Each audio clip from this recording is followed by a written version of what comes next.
Sorry, shoulder round.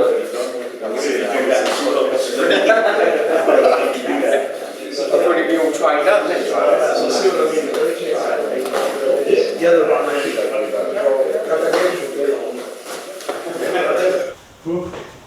here, kick, kick, kick.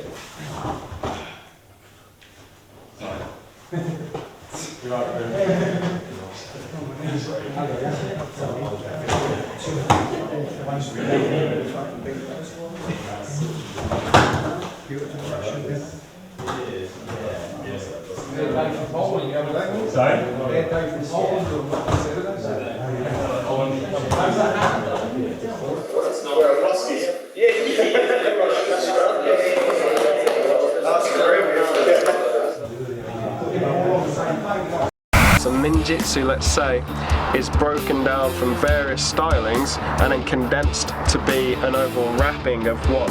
And that's exactly what you found, isn't it? Because it was... Well, I thought, when you said we're going to do ninjutsu, you hear the word ninja, and you think, right, I'm going to be dressing up, balaclava, little boots, be like a little turtle, getting stuck in.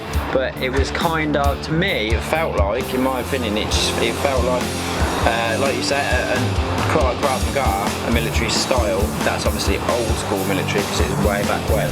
But it was kind of a similar sort of, you know, there was a sort of almost mixed martial arts to it because the way that we were running it, and I know we taught that as well, so maybe that was why it was influenced. But it, you know, it was kind of just. Yeah, Simon's also Brazilian jiu-jitsu. Yeah, it was kind of like blocking, striking, takedowns in a very traditional, what felt traditional way. So it wasn't really what I expected, to be honest. Yeah. It was good, and what we did was fine. You know, it was good.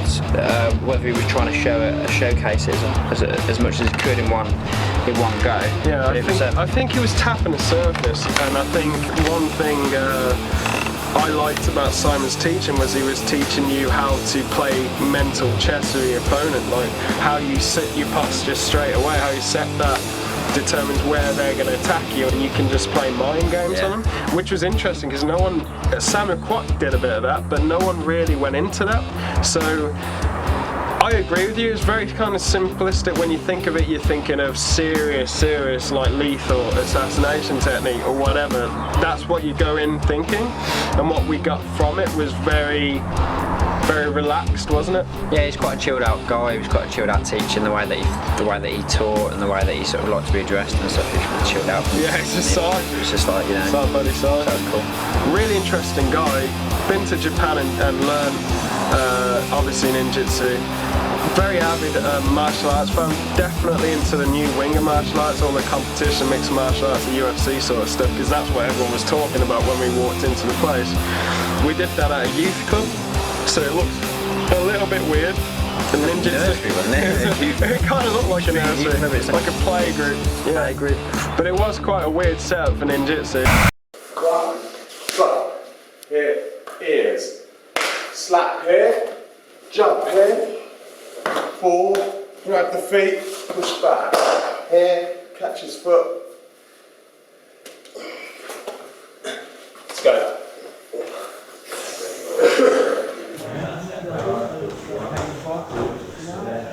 Yep, so shoulders, jumping with the guard, we got in jiu-jitsu because this is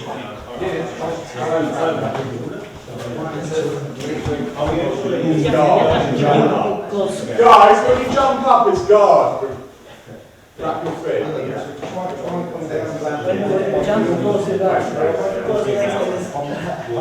So it's there. Turn on your side. Twist it a bit. Yeah. And then arch back so it's there you go.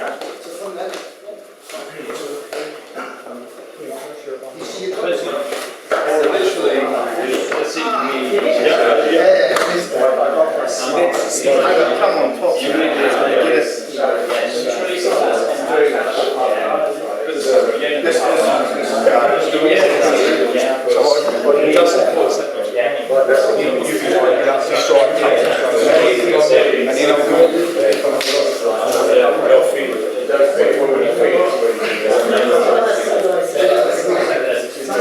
Yeah, he does it. So it's just like, boom, boom. This comes through, look, here. And I want to get him on his tiptoes here as I enter. Here. Let's go. And then you just sit down here.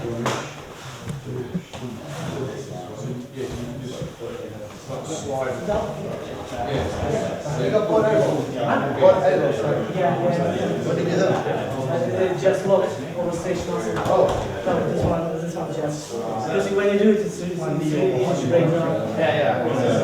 Okay, guys, watch. So, if he punches, hit, striking here, I'm coming here. I grab his throat, hit.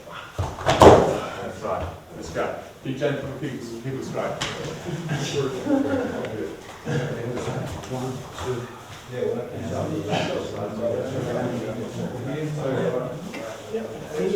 When you look at it, you can, Yes. and then sit down. In reality, you will break down what's here, you just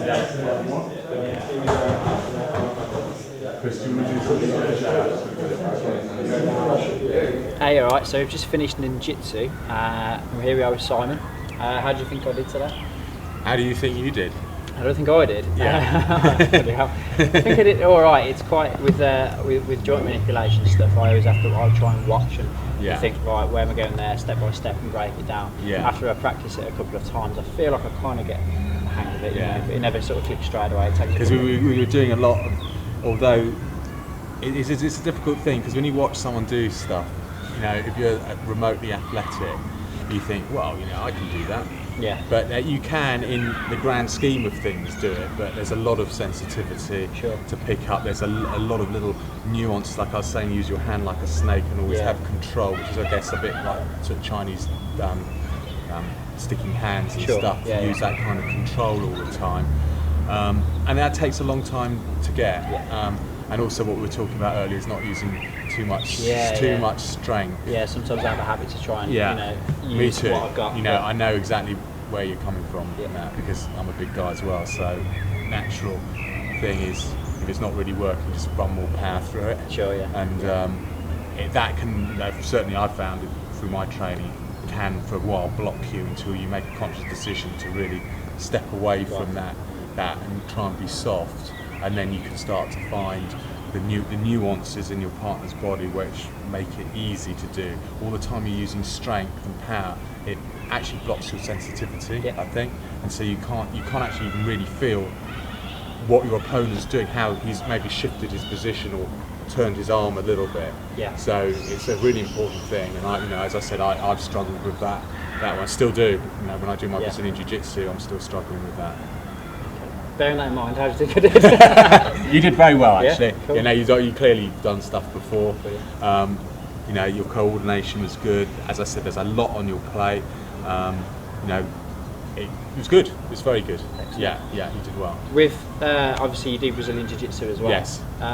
Is there any links from ninjutsu to Brazilian Jiu-Jitsu? Has it kind of come from that, or there seems to be similarities? Yeah, there are. What I do is, a lot of people, when they look at the two arts, and I'm probably in quite a unique position to be able to talk about this, because there's not many people at the level that I'm in both those arts.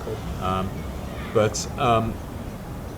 People tend to look at the differences, whereas I try and look at the similarities. And what there is people mistakenly often think, well, I know how to react when I'm standing up, so it's going to be the same sort of thing on the ground, but it's completely different. What is the same is that when you first start learning a stand-up art, you have basic instincts that are wrong, and what you have to learn on the ground is that your basic instincts again are wrong, and so you have to re-educate them to make them correct.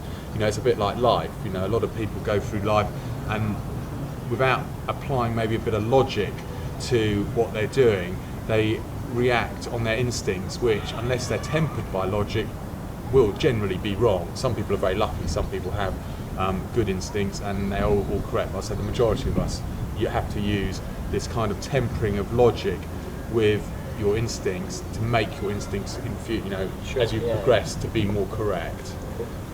Okay, brilliant. Well, thanks very much for having us. That's a pleasure. Thank you very much for coming and your interest in what I'm doing. Thanks very much. Thank you.